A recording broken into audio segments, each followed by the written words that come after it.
Excuse me, sir, where am I? You're at Garrett Racing Engine, sir. I can already hear the phone ringing. Does the phone ring a lot here? We're not going to answer that right now. We're busy. Can you show me inside this amazing I place? certainly can. Thank you, mate. You're more than welcome. You probably get a few phone calls every day. Yeah, too many. Telemarketing, too. That's business. Yeah. So this is Hanover, Pennsylvania, right? That is correct. How long have you been in this building for? 60 years. 60 years this summer. Yeah. Wow. So you know the place pretty well. This is my home. This is immaculate, and I had heard that. I had heard you like to keep things orderly. My wife don't agree, but that's her problem. I can't imagine that I'm she a doesn't little keep hard to the... please. I'm a little hard to Are please. you really? Yeah. A little bit fussy? Not if you do your job right, I'm not. Wow. Can you show me around your place? Where are we at the moment? You do everything by yourself, right? Everything... Yeah, I do it all. Well, I have a guy, a retired UPS driver that helps me take motors apart. Yep. And he's been coming in here, well, he'll be here tomorrow. But he's good help. He does a lot of running for me that I don't have time for. You know. His name's Tom Murphy. He's a good guy. Yep. He's a good guy. But everything from scratch pretty well, right? You're not ordering out here. Well, if there's any problems, I just go look in the mirror because I know where it is. You know, no one else gets the blame but me. So where am I standing right now? What are you doing here, mate? This is, of course, that's just a lathe where you machine stuff. This Yep. is my engine bouncer right here. Yes. This is my cylinder hone. This is where we hone the blocks. This is where we do the head work and block work as far as machining the blocks and the heads. And this. A couple of nice World of Outlaws championships up there, by the way. I'm kind of proud of those. That's all credit to Jason Myers, that's for sure. Yeah. They're not easy to get, those two things. No, they're not. No. Especially when you're trying to get them from Donnie Schatz. Yeah, exactly right. He was pretty good in those days. Yeah, for sure. Okay, so you do everything in here, and then outside, you got another little room out the back there as well. Yeah, yes. And everything, all your office work and stuff. How much time do you get to spend in this part? Well, here's where I spend a lot of my time. Now this here, you might want to look at this yet. This is our flow latch where we flow the heads. Yeah. The heads and the injectors. And, that's about it over here. We'll go into the next room. This is where we flow the nozzles and the fuel pumps and stuff, so to make sure everything's right. And then, Everything seems to be very ordered there, Charlie. it has to be. You know, that way you're not looking around, where's this, where's that? We know where to go. You know, I don't like it when I go to get a tool and it's not where it needs to be because you waste time. It's not a waste of time. Do you know what this says to me worldwide? Those 3 words says fast. Do you remember the first time you ever did that? That depends who you talk to. I'm pretty sure most people know that. Depends who you talk Do you remember the first time you ever had your name on it and did it properly like that? You must have been very proud. God, you're going back a ways, Wade. I'm not sure. It's, I guess some of my proudest moments was being involved with Jason Myers, you know, and he gave me such good results all the time. You know. Started back kind of here, right? Well, that's when he substituted for Craig Delansky, and I got to give Craig credit. He gave me an opportunity to work with Jason, and of course I worked for Craig also. But that was in '03. And what did you tell him just before he went out for that A I main? told him before we went out for the A main up there that night. I think we started 4th, and I said I'll see you in Victory Lane in about 15 minutes. And he looked at me. I think you might believe that. Well, I did believe it, and I knew talent when I saw it, and he certainly had it. That's for sure. Yeah, he was a great racer. Easy on motors, very respectful, and a very, very good person. Absolutely. You could walk him into any boardroom Yeah. in the world and sell the sport. Exactly. Yeah, classy. Yeah. So there's a couple of things in a frame here that you're very, very proud of. Let's look at the Hodnet letter for a second here. I know that you're extremely proud of this. That means a lot to me, absolutely. That means so much to me. Gosh, we miss Greg. For a man to write me a letter like that, now he's not here no more. Yeah. That'll go with me to my grave, I think.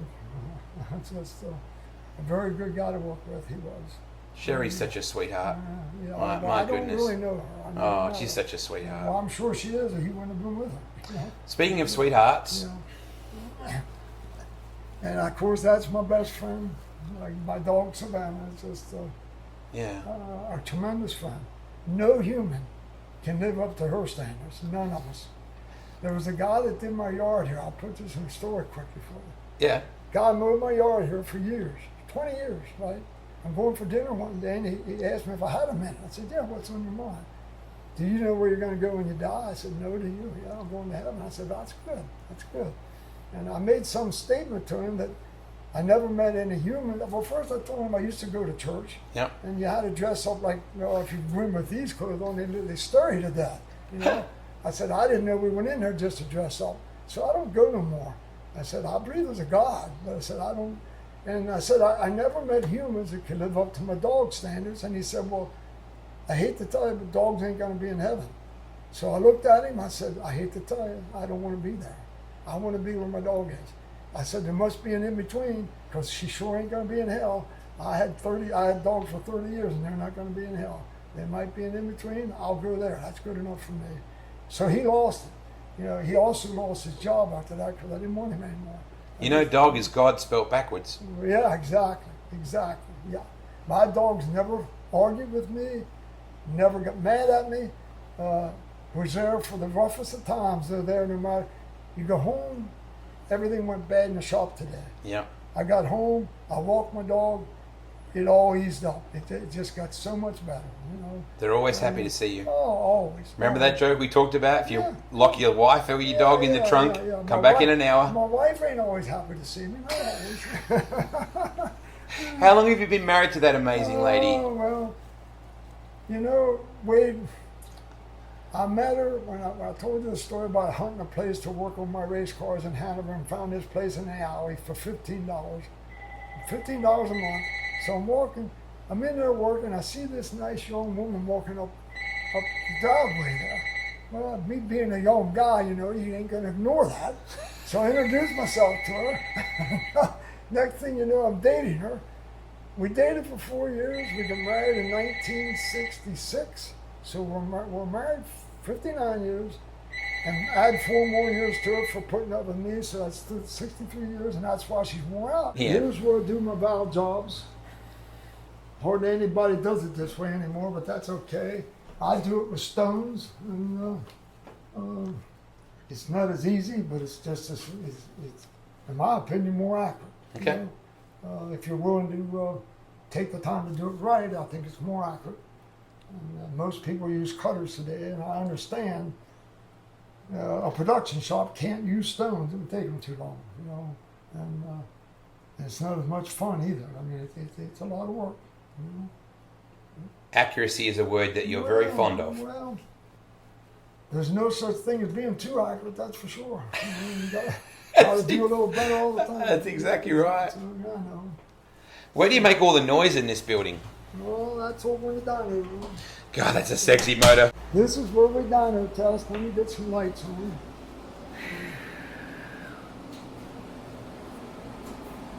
This is probably the most important tool I own in the shop. This not only tests the motors, but it tests me. It tests me to see if I did my job. Yep. You know, and, if I don't pass the test and the motor don't pass the test, then we can't send the bill out. You know, that's the way it is. Yep. And, I don't know how anybody can be without one of these things, that's for sure. And, if you know what you're looking at and you know how to operate this thing, it's a very valuable tool. I can make it tell me anything I want it to tell me. I can make it lie. Just turn the knobs the wrong way, and we can give you some real good figures. You know, but I don't do that. You know? I try to stay. Whatever it makes, it makes. You know. And So engines talk. You just got to know how to listen, right? You got to listen to them. They'll tell you some things, but it's hard to understand a lot of times. You know, it isn't easy. It can get very confusing. You know? But when you do it enough times, you will learn. You will learn. And I told you before, repeatability. You've got to have repeatability when you come in this room. If you can't make 2 or 3 pulls and it repeats, you might as well shut the door and leave. You're going to get lost. You're going to get lost. I love that. It's a very valuable tool. I love that out the window, Charlie. Yeah. Out here is corn, in here is porn. This is the quintessential American view. Out there, cornfields and big numbers in here. That's amazing. Wow. Yeah. You've had some legendary people out here, I would imagine, over the years, mate. Oh, it has been. It has been. And of course, this is, this was built, my dyno stand was built by John Hoffman. John used to do a lot of dyno work. He died now. Yeah. But this is a very nice dyno stand, a very nice dyno stand. Yes, it is. It's well built, and we put a lot of work into making this room and everything user friendly, and that we can get motors in and out without aggravating ourselves so much. And it's worked out very well. I mean, when I put this in '89, I thought, why would you do this? It's too much money. No, you got to have it. You've got to have a dyno. There's no way you can build motors without one. And I noticed you've got a nice big wide driveway for haulers, I imagine. Yeah, well, they can yes, just back right up absolutely. and Get the truckers in, right? Yep, come in here and... Absolutely, yep. And then over here is where we tear them apart. There's one of our blank cranks right there. Very beautiful crank. I've been with Blind forever. They built a great crankshaft. I would have no complaints with a Blind crank. Hey, there's a king. Yeah, There's a king up there. Yeah, How good was Anthony to win the King's Royal? You must have been so thrilled. Pretty special. Yeah, it really was. To see him develop like he has is, he's going to be a great racer. I really do. He's coming, that's for sure. Yeah, absolutely. He's a great driver. He really is. So everything comes into here and comes back out of here ultimately. Right. This is where we tear them apart. This is my tear down stand. Of course, that's just a glass beating machine there. This is one of Brown's motors coming apart.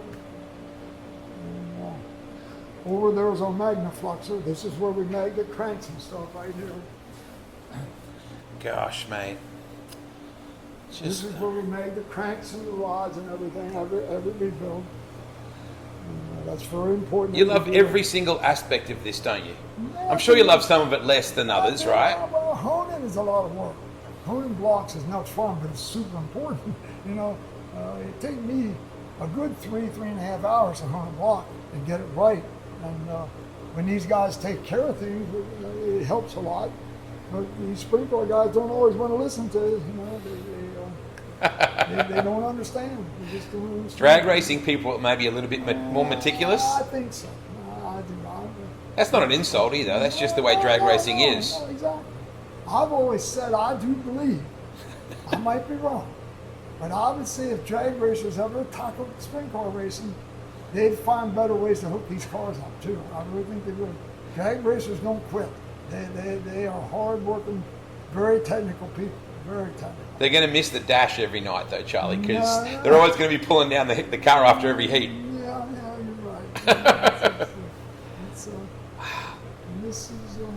Everything has its place. Yeah, well, this over here, of course, that's just a thing to clean parts. This is my sonic cleaner. This is where the blocks. Well, I only use it to clean the blocks. The engine block after honing goes in this sonic cleaner for 15 minutes and gets washed properly. Then we take it outside and rinse it off, and then we're ready to start putting it together. It's like an operating theatre in here. Yeah. You could be a surgeon in here, mate. Well, that's just my nature. Wade, I can't help myself. I just can't. I'm not going to work in the dump. If I'm going to spend 10 hours in a business a day, I want to work in a clean place. It's a dirty sport, though. And you know what? Guys like Jason Myers and Brian Brown, they'd have never came here if it was a dump. I don't think so. They that wouldn't be their style. That's for sure. But, I can't help myself. This here. My wife bought me this drill press in 1962. No way. And we use it a lot. It's an old Craftsman, but we use it a lot. Yeah. She worked in a shoe factory at the time. No way. Yeah.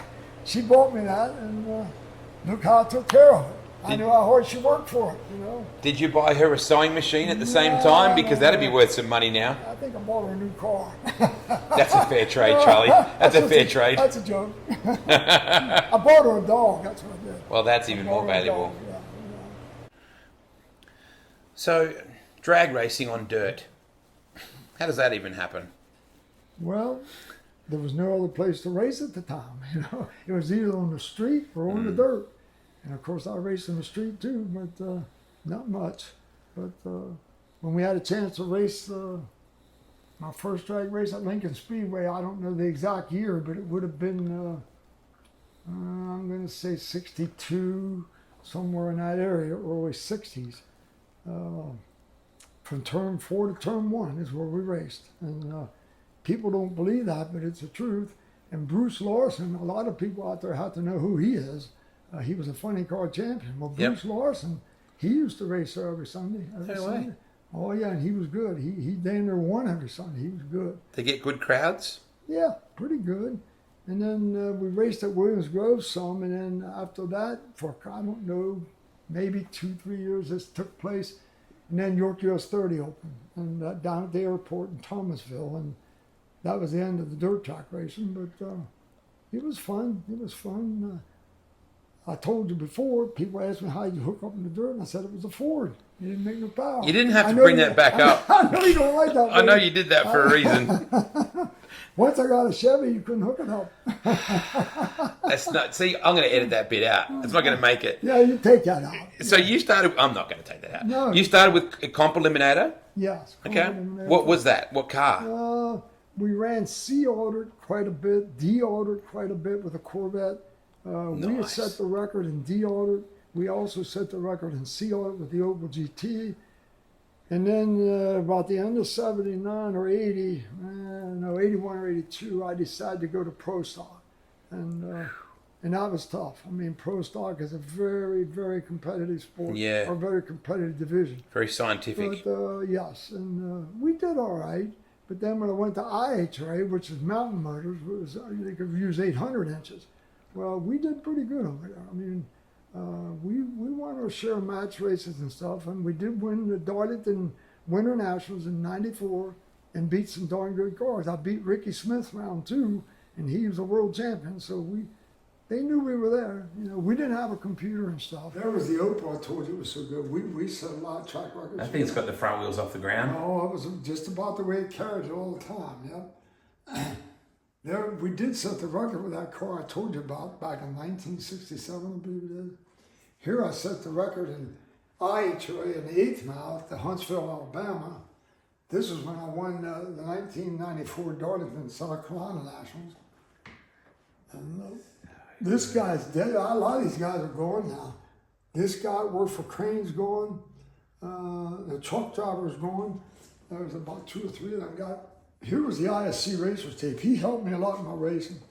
He's dead now too. He died. Paul died here about a year ago. Well, I'm glad you're still around, mate. Yeah, me too. You got lots more damage to do yet.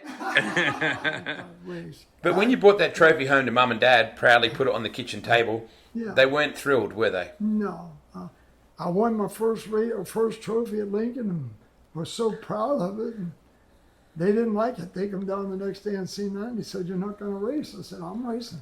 I said, I want to race. I don't even know why. I just wanted to race. And I went through, well, I told you, I grew up on a farm, so I knew how to work. And something told me that if you want to race, I got to go through the streets of Hanover and find a place that I could work out of. So that would have been probably about 62. Yeah, about 62. I found this little garage in Hanover for $15 a month. I rented it, and we started.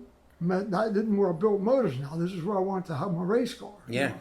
So we started having race cars, and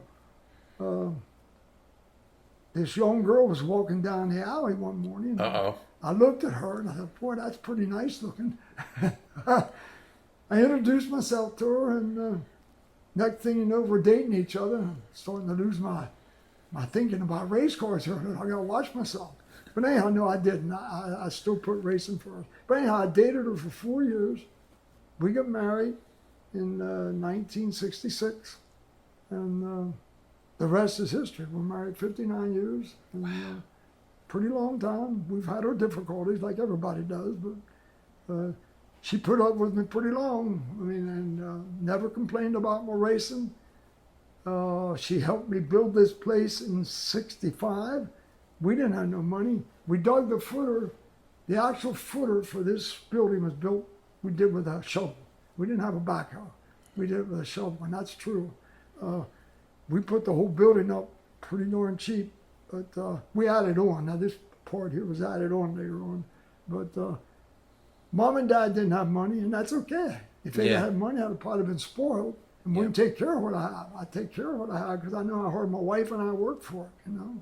But anyhow, it's been a long journey, a lot of help from my daughter too. I don't want to let my daughter out. She today does a lot of my billing and book work and stuff, and very good at, she helps me a lot. She works at a bank, and she's pretty smart about doing things and doing it right, you know. So she's been a big help too. And I don't know, I'm very lucky. I found something in life that I like, which unfortunately a lot of people don't find for whatever reason. I guess they don't know what they're looking for, you know. I don't know what made me look for this. I just always liked to be around racing.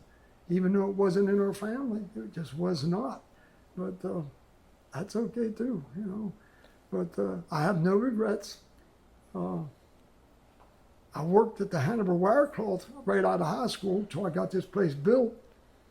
And I just knew that I wasn't going to work in a factory all my life. That's not for me, you know.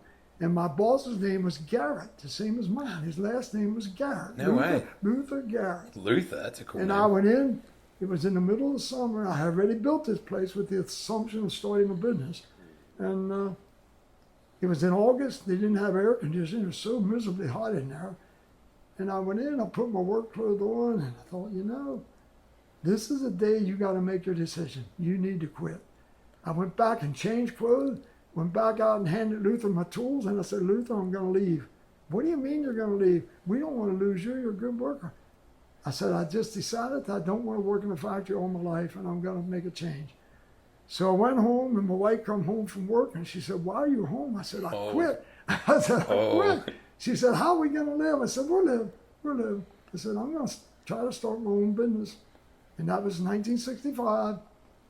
And here we are. We did it. 60 years later. It's been a long, hard 60 years, but no regrets whatsoever. None. I wouldn't trade what I did for anything else in the world. Nothing. I've met a lot of good friends. I want to take time to thank, first of all, the first guy would have been Sonny Kratzer of Dave Helm Racing out of San Michelle Racing out of California. He gave me my first opportunity to build a outlaw motor. That was around 2001 in the area, 2000, 2001. And then from there, Craig Delancey come in, and I got involved with Jason Myers, and it just went on and on. And then I got involved with Brian Brown, who's been a very good customer, Macri Motorsports, Bernie at Indy Race Team. I'm probably going to forget some people here, but they're all good. They're all good customers, and they've been very loyal to me. And I try to do my job for them. But I'm taking care of 25 motors, which is an awful lot of work for one man. Absolutely. And they're racing so much. We're racing so much today. Yeah. You know? That's the other thing that makes it tough. You know, you got a pretty good reputation in Australia too, right? Well, you say that. I think, well, Nick Speed for sure. There was another guy I want to thank, Nick Speed in Australia. I left someone else out too. It was Davey Heskin out of Knoxville. Yep. Davey Heskin, he won the track championship in Knoxville a couple years ago. They were good people. They were very good people. Always paid their bills. Very good people. I hope I didn't leave nobody out. God, it's just hard to remember. It'd be easy to do, Charlie. You know a few people, mate. Yeah, I'd regret that if I would, you know. But yeah, and then all my vendors, you know. Jessel Valve Train, Bryant Cranks, Carrillo Rods, All Pro Cylinder Heads, Donovan Blocks. I mean, just on and on. It's just Diamond Pistons, Trend Performance for their wrist pins and push rods. Barnes for their oil system. I've been with John Barnes ever since I've done this, and I'll never leave John Barnes. He's been good to me, and I have no reason to leave. He's got a good product. Kinsler fuel injection. I want to thank Moose Blocks. Moose Blocks makes me my valve covers, and a lot of Moose Blocks work with me on making that crank trigger setup and that water pump. Makes very nice stuff, and he's right up the road too. And I also want to thank my cylinder head guy. Solanco Cylinder Heads has done a tremendous job for me, tremendous job. And the world today, Wade, nobody cares. They just you're don't care. They just want to, and the advice I give for young people, a young person, try to find something you think you're going to want to do, and then try to put 110% effort behind it, and you'll be successful. But if you don't like what you're doing, you sure in hell ain't going to be successful. You're not going to be. And people can tell. Well, yeah. People can tell if you're passionate about something, can't Absolutely. Absolutely. Yep. And like I said, I told you before, I think one of the reasons I got into racing was my father was a great person, but he liked to drink too much, and it didn't do no good for our family life. And I think that's what drove me into racing. I really do. Find something else in life. I'll drink a beer, but I'm not going to be an alcoholic. No. Yeah. That's no good. And I raced out of my own pocket for 30 years, and don't regret none of that. You know, people ask me that. You raced for 30 years and paid your own bills. Do you ever think about the money you waste? I said, no, I didn't waste no money. No. I said, if you laid all that money there on that workbench, if it would fit, I don't know if it would fit, depending on what domination, if it was $100 bills, it might fit. Yep. But I said, if you laid that all there and you said, there's your money, but we're going to remove every friend you made and everything you learned, I'd tell you to take that money and stick it up your butt, because you ain't taking that money with you when you die. It ain't going to do you no damn good, that's for sure. So looking at all that, I did see people do racing that got addicted to it, and next thing you know, they're broke. The old saying in racing, to become a millionaire, start with two. You'll be a millionaire in a hurry. Yes. And that's very true. But anyhow, racing overall, there ain't a thing wrong with it. It's just a matter of how you handle it, that's all. I figure I'm very lucky to ever got involved in it. And to have people come to me, I've never run ads. I don't run ads. Let my work talk for itself. Well, you can't just get a Garrett off the shelf either, No, right? The people that have them, it's a bit of a contract, right? Well, yes, I'm very particular. I don't like people that copy. You do. I don't want to copy anybody else's work, and you think it out yourself. I thought that back in my day when I raced Wade, you did your own work. You did your own cylinder head. We didn't buy everything, Now it's a little different, but money cannot buy it all. There's a few things money won't buy. One of it is dedication. You're not going to buy dedication. No. I don't care damn how much money you got. It doesn't work that way. Very, very fortunate that the customers I built and the respect that they showed me, I'm a little hard to work with, because I'll tell you right up front if you didn't do your job. And I want you to tell me if I didn't do my job, And that's the way it should be. But I know if I did my job when we reached the dyno. Like I told you, that's very stressful, because it not only is testing me, it's testing the motor and me, And the other thing is, you can make a dyno tell you whatever you want to make it. If you want to sell motors and jack the figures up, go ahead and do it. I ain't into that, And then when we do have dyno, you have a dyno, but until I see the results on the racetrack, now I'm happy that maybe my figures are pretty good. Yep. I got something to work around, because we're winning races. And I told you before, to develop a combination, you got to develop. You don't just buy this, buy that, and I'll be fast. You got to develop a combination, and once you got that all wrote down, and never forget how it was, then you try things. And you're probably going to throw away, if you try 30 things, you might be throwing away 29 of them, because it ain't easy once that thing's developed. But eventually you will find some other things. But it's going to be a slow process once you get to the point where my motors are. I, right now, have got a few things in mind that I know can be done to these motors, and I'm positive. But I never found the time to do it. And we're going to do it. We're going to get it done. And believe me, it's going to make a better job of motor. It's going to make a better motor overall. And nobody in a big shop's going to do it, because it's too damn much work. That's just that simple. And yeah, I'm going to get it done. If I live long enough, I plan on getting it done next year. And it's going to make these motors way better. And it's something that I just haven't got finished, but we're working on it. And there is no finish line with you, is there? No finish line. No. If it was a finish line, it might get a little boring. No. But it ain't. We're going to have better job ability, and we're going to make better power. once I get this figured out, I got it pretty much figured out. We just don't have it finished, but we are going to get it done. And that I guarantee is going to get done. It isn't easy. It's not easy. It's easy if you can copy something. Yes. I guess. But I ain't much for copying things. I just was never that style person. And I don't want to be that style person. I thought we did this to prove that we can do better than the next guy, whether you're a driver, an engine builder, or a chassis guy. We do it to prove that we are the best, or we want to try to be the best. And that's that's always been my goal. I want to be the best at what I do. There's always, if I'm rated when I'm dead and going, if I'm rated in the top 5 in the country, that'll suit me, but I hope I ain't out of the top 5. I hope I make that list. I think I will, but I don't know. That'll be up to people to judge, But and the other thing is, I'd have never got to do this and meet people like you, all the people I've met. If I wouldn't have raced, I wouldn't have met you. Yep. You know? I wouldn't have met you. We talked about that before, didn't we? You can't meet Tom Brady and become his friend, but you can meet a sprint car racer or someone and buy a T-shirt, and strike up a friendship. You can meet your heroes and befriend your heroes in our sport. Right. Well, I watch you in the pits all the time, and I enjoy every bit of it because you do so much for the sport. Oh, thank you, Charlie. I mean that from the bottom of my heart. That I know people that are fake, and I know people that are real. There's a lot of fake people around.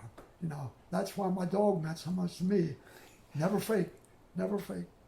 And they know, dogs know. My dog, 30 years with dogs, you never match that. Well, they say, that term, if you sleep with dogs, you get fleas. That's like a negative term. It's got nothing to do with the dog. It's got to do with the nature of the person. Right. But if the world had a dog's heart, you know what I mean? Like, if a world had a dog's heart, we wouldn't even need a policeman. We wouldn't have the violence we have. Look I don't even watch the news anymore. I don't want to watch the news. No. It's a waste of time, It's just, no. A dog, until you ever spent your life with a dog, you don't even have a clue what they can give back. You don't have a clue, But I do. I miss my dog very much. But right now, unfortunately, I just can't have one because of being busy in the shop. And my wife, with all her medical problems, she had a triple bypass, and she's had a lot of issues. And it's not been easy, that's for sure. But she did help a lot. She helped a lot in this business in her early days, I can tell you that. And well, she deserves credit too. I just showed you a video of Don Long, who just wanted to say hello to you. Absolutely. And that's another great gentleman of our sport, right? Whose wife meant so much to him as well. Tremendous person. Now, we'll do one other thing yet I want to show you before we end this. Yeah. This is where it all started, right there. Oh. That's me. Hang on, let me get you and that shot. Well, look like a day older now, mate. Okay? Yeah. That's me. That's a determined little kid. That's where it all started. doesn't that look like a guy who wants to build motors? It looks like a guy who's getting ready to do something. Yeah. I thought so. Yeah, he looks pretty ambitious. Yeah. So Anthony Macri won $200,000 just recently. Yeah. What's the best $1 you ever spent? The best $1 I ever spent when I went to college. Out of high school, I went to college. Right after I get out of my 1958, I went to college, and there's my college. I want to give this credit to Ed Iskandarian, who was 104 years old. 104 years old. And still looks $1 million. Exactly. Still living. There was a man, when I bought this book for $1, I would not know today what I know if I wouldn't have bought this book. And believe me, I've used this book, and I read it today yet. There's so much good advice in this book that is not out of date. You go back as many years as 1958 to write this book, and what he had in this book is absolutely amazing. And I mean that sincerely. Even after all this technology, Charlie, it's still relevant. Absolutely. The only thing that changed a lot from then to now is our CNC machines. Yep. That's changed the sport so much because we used to do our own head work and stuff by hand. Now, if you would get a hold of my heads today, you can copy it in a matter of minutes. That's the problem. Everybody wants to steal your information.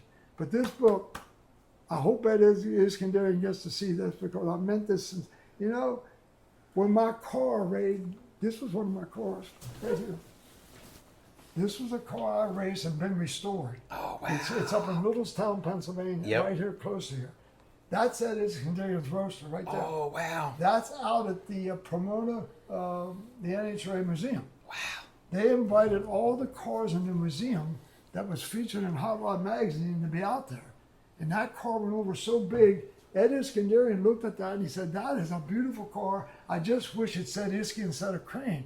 Well, before we painted it black, it used to say Iski. Iski was my first cams I ever used. And then eventually I switched to Crane. But anyhow, yeah, Ed Iskandarian, to say that about my car, that is one hell of a night. It ain't my car. It was my car. It was a car that I drag raced in back in the 60s. It was the Eliminator Racing Team. This was our team. The Eliminator Racing Team, there was the people involved. Look at that. We used to sleep. We had I wish I had that. Laverne. What a great name. We had an old Suburban we towed with an open trailer. And we slept in the Suburban. We didn't have motels. We didn't have money for that. We slept in the Suburban. That's how bad we wanted to race, you know. And hard to believe you can want to do something that bad, but we did it. When I hear legendary figures in Pennsylvania, there's two names that come up. There's yours and some man named Davy Brown. Yeah. Oh, I'll never match Davy Brown's statements. That's for sure. Here, right there. There we are. We go for dinner together today. We go for dinner. That wasn't too long ago. No. What a remarkable man. I have two remarkable men right there, to be honest with you. All the respect in the world for that man. You know, he's not a man that brags. You know what, Wade, watch the cars, and I try to teach my guys this, but they won't do it. They do it and then they stop. Yep. You watch I'm a Port Royal, right? Yep. Only one car that backs it out and backs their motors off before they fire. Here's this old man pushing it out. Who do you think it is? Davy Brown. I said to Davy one day, Davy, why do we not back motors off anymore? I don't know, they just get lazy. I said, do you think it's because of the down nozzle? They think all the fuel runs out when you shut off. That's not true. Some of that runs into the cylinder. So if you don't back them off, and especially if you're on concrete or asphalt, you watch when they fire those cars, how the wheels grind. Yep. Well, it's because the pressure in the cylinder, and you have fuel in there, you could actually tweak a connecting rod. You should not fire these motors, but they won't do it. It's too much work. I had Brownie back in Malt, but I don't think he does it all the time. But I don't know. I'll have to ask him. You'll get a call. When he sees this, he watches all this stuff. You'll get a call. They do it for a little bit, and then they get lazy, you know. But I don't know. But if Davy Brown can do it, but Brian Brown can do it. Yep. Why in the hell can't these guys do it? So Brian Brown, Charlie Garrett was asking if you still back the engine off. Every time. And only turned at 7,900 RPMs too. Because he said that he told you to do that. He said, I think Brown, he told me he's doing it, but I'm not sure he still does it. He's got you down here with a camera to double check us. Exactly right. What an amazing man. Yeah, absolutely. It's I don't think there's been any more innovation in teaching others in our sport in probably the history than Charlie Garrett, did. He's created his own injector, with a piece of paper. He's come up with his own head on a piece of paper. There'd be no Brian Morrison at Morrison Racing Engines without Charlie Garrett. Michael Newman, who does Logan Schuhart's motors, has been right there, being able to learn from Charlie. My crew chief Chad, Bernie, Nick Speed.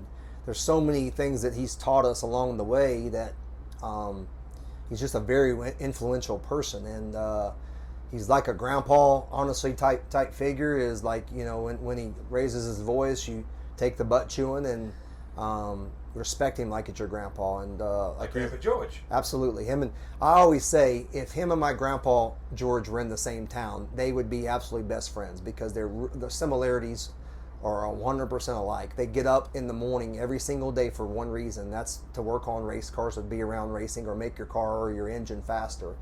And getting involved with Charlie Garrett was probably one of the single most important things that ever happened in my life. And it just so happens when Jason Myers was getting out, I didn't have any engines. I ran out of engines, and this was April. And I was driving home from Sedalia, Missouri, and I sent Jason Myers a text message that said, "Hey, do you have any engines for sale?" And he said, "Yeah, I have one I would sell you."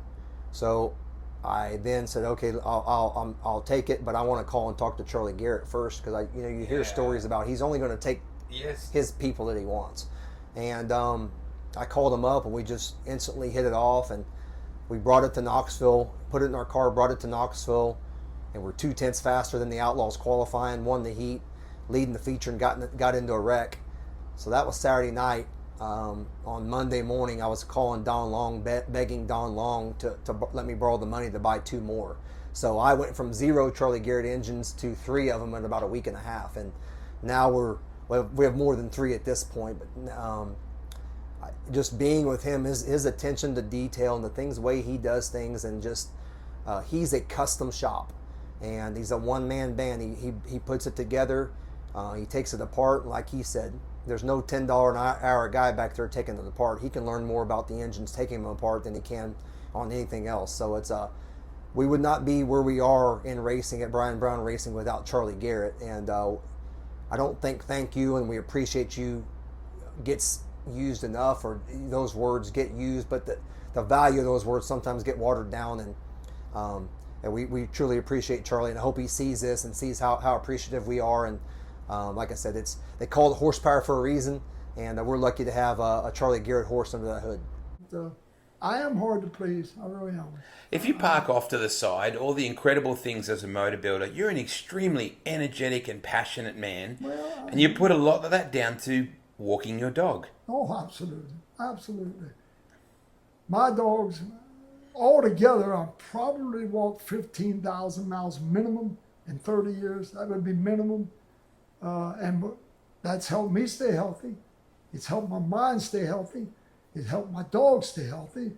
I wouldn't have traded for the world. No, there's just, there's no words can replace all those years of those dogs. It's just, they bring so much into your life, and no one would ever know. Well, some people don't want to know. Some people you don't have to be a dog person. That's all right. You can be a cat person. Whatever. Yep. I don't hate cats.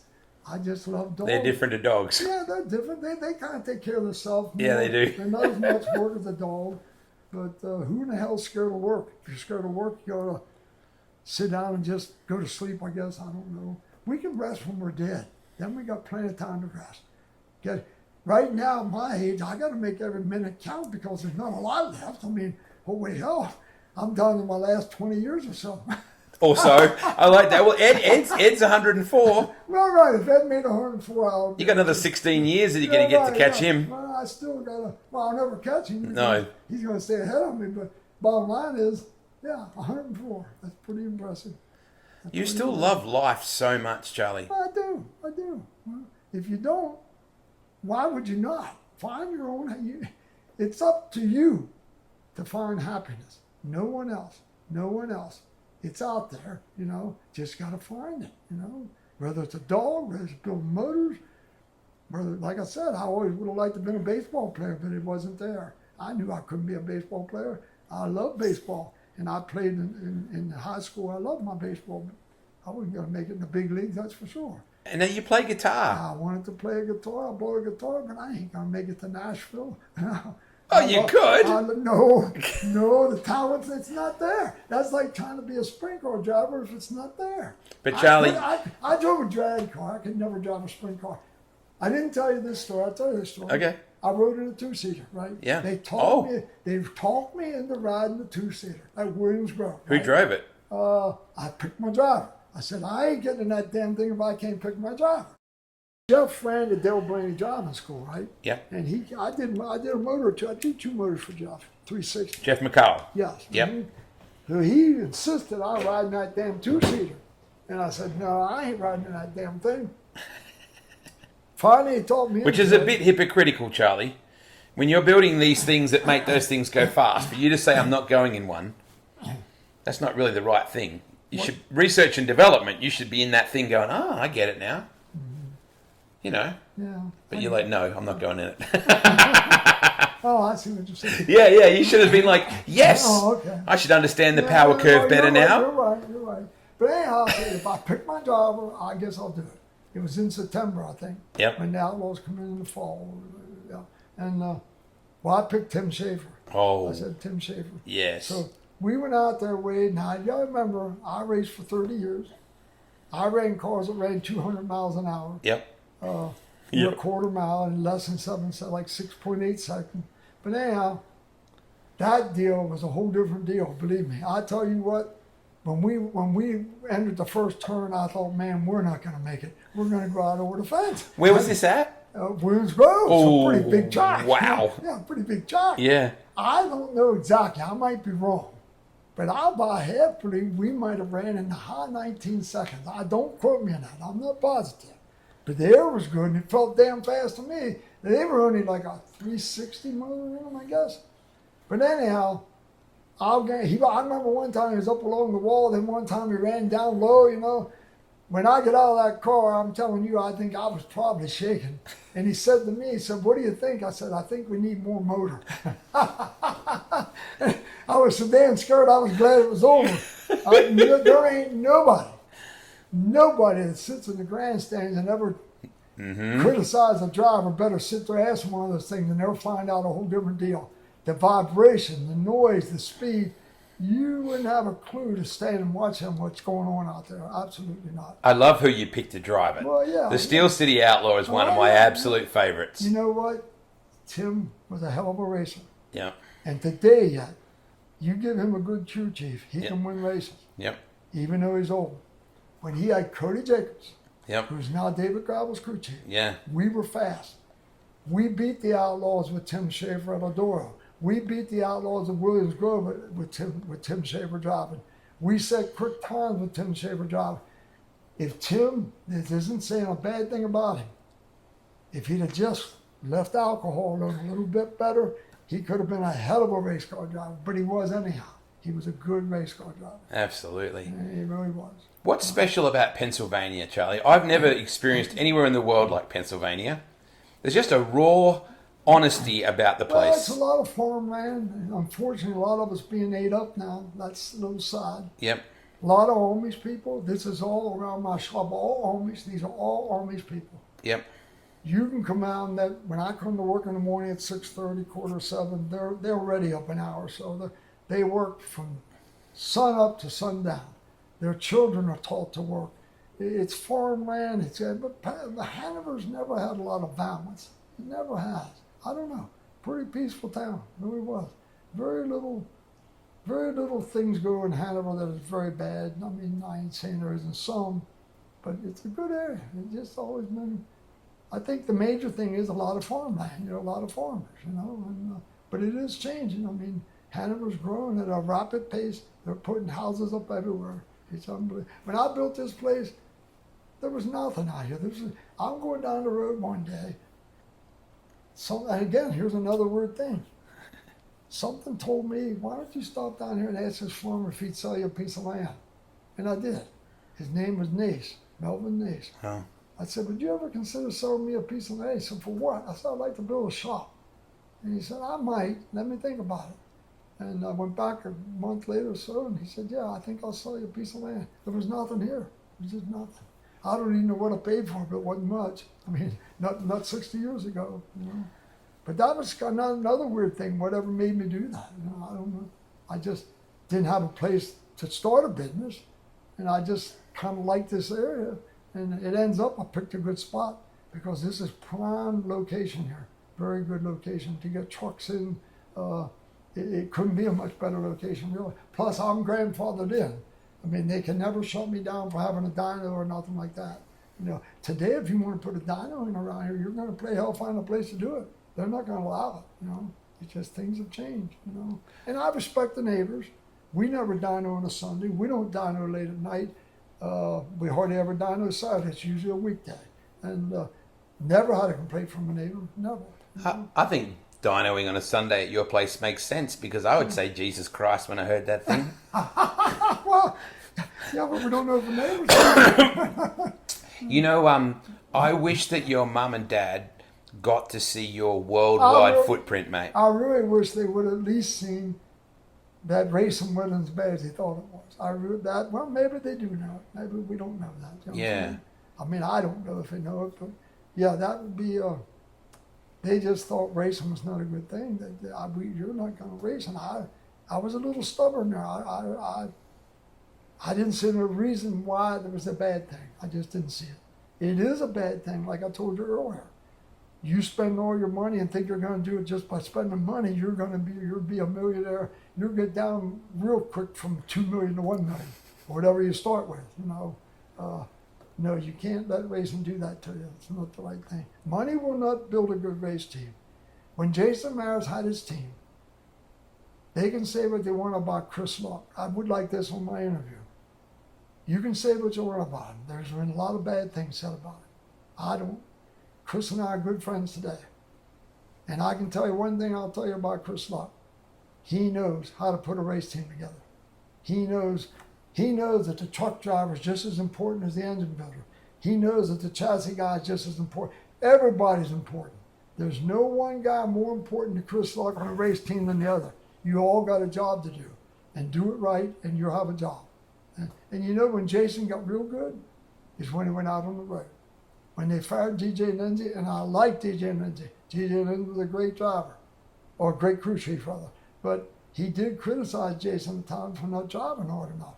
Well, you drive one, and then let me know.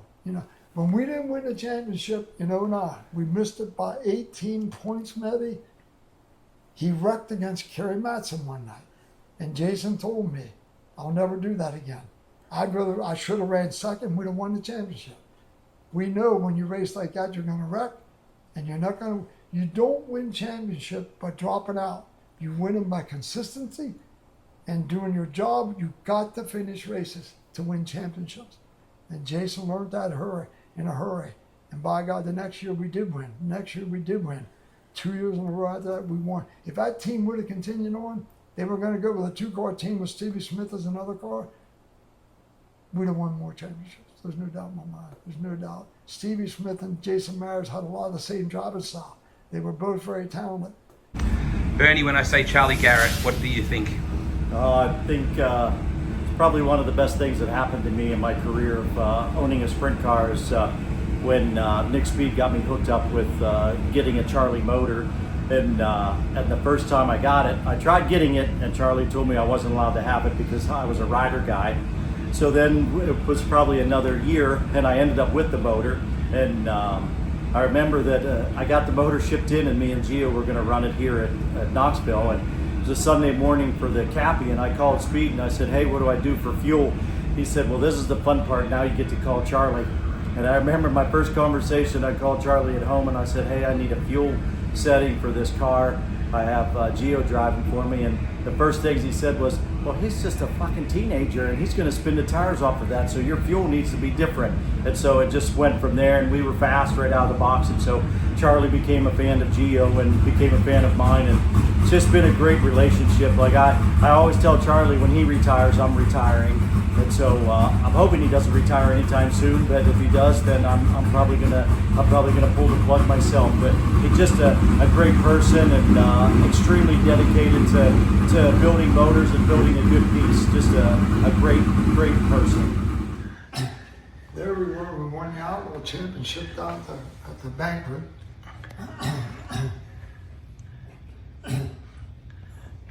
Here's a guy that helped me a lot in my dyno room a lot, Scott Hoover. He was really good, very good machinist, very good. Here's Anthony. We set the track record at Sealands Grove. Boy, he was just a kid then. Look at him. So were you. Yeah. That was a win Jason had up at Williams Grove. You know, Jason never won at Williams Grove, and I said, the final year, he never won. I said, Jason, everybody wants a name on that list. We got to win. That year, he won 3 out of 4. Yeah, he won the national open. In fact, he gave me the trophy. This is a national open trophy from back in, I don't know how year it was, 2011. 2011? Yeah, 2011. Yeah, it was the last See, year. there's Brownie. Yeah. No doubt he was going to be there. Maybe one day Brownie can give you his Knoxville Nationals trophy. Yeah. I wish. Well, he wishes too. Yeah. Those are some trophies that I won in my racing career. So good. And this is a trophy that Jason gave me when we clinched the championship at the World Finals. But that was a night he won them both. He won both races that night. Yeah. There was a letter he wrote me. You need to read that letter, Wayne. That was in '03. That's a really nice letter. He's such a professional.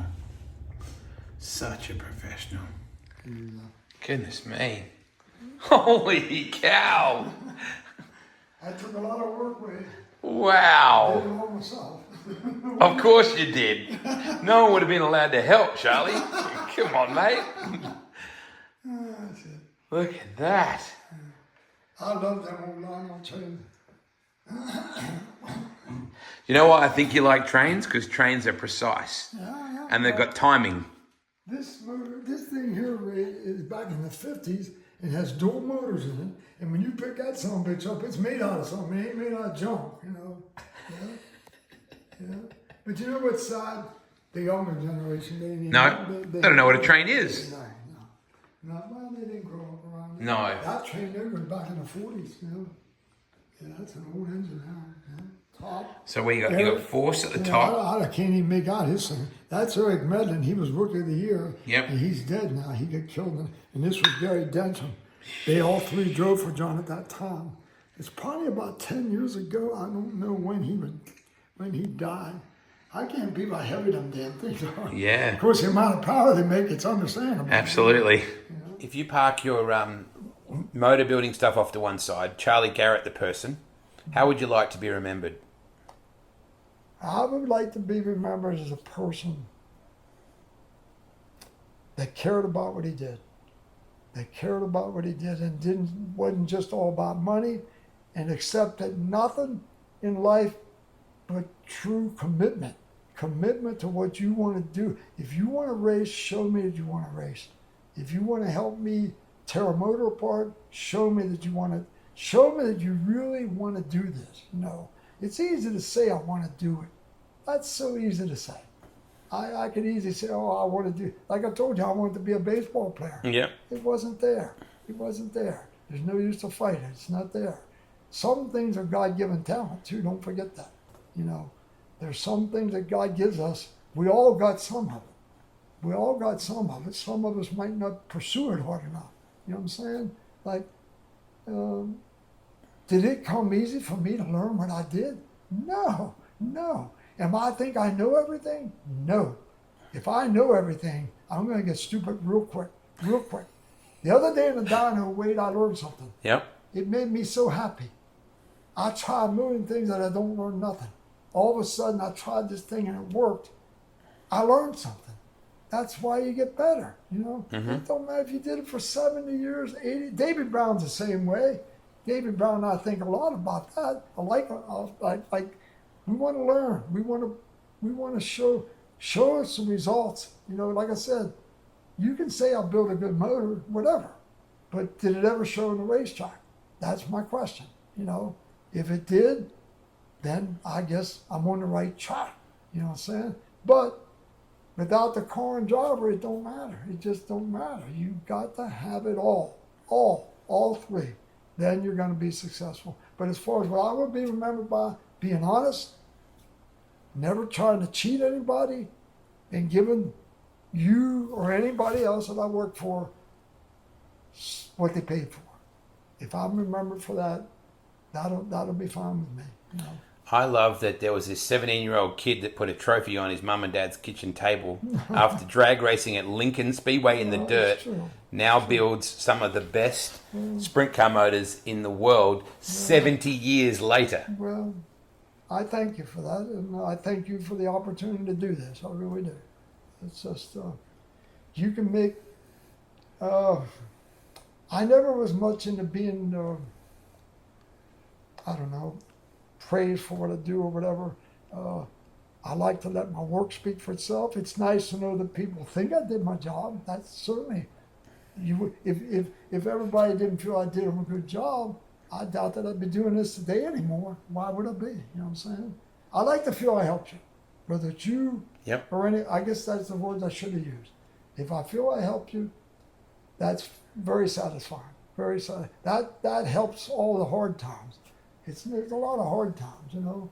You have trouble with your vendors giving you the right product sometimes, and they create issues for you that shouldn't be there, and you got to live with it and try to work your way out of it, you know. I want to thank Mr. Iskey, because Yes, I reckon he had a fair bit to do with it as well. He certainly did. He certainly did. You know, like I said, anybody can get their hands in that book ought to get it, because They're not getting this one. well, no, that's going with me to my grave. I was just going to say, I bet that goes in the box. That's going in the box with me. Yep. That and the pictures of my dog. That book and my dog pictures, I want in the box with my guess. You know what? Wait, one other thing. When I die, I don't want no viewing. There's going to be no viewing. I refuse to have a viewing. The best viewing I ever went to, the best funeral I ever went to, was my friend Ed Stafford. Yeah. And I had another friend that died of cancer. It was very bad something. Do I want to be remembered? You walk up to the coffin, boy, that don't look like him. Well, what the hell do you think it's going to look like? You know, put a nice picture on the outside of the coffin. I'm with you. The way you want to remember me, and make sure there's a dog there with me. And that's all I want. I want to have a funeral, but I don't want no viewing. And we got that all on paper. My wife knows that. We're not going to have viewings. That's all what you want, but that's what I want, you know. It's on record now. Well, that's good. This little kid knew. Yeah.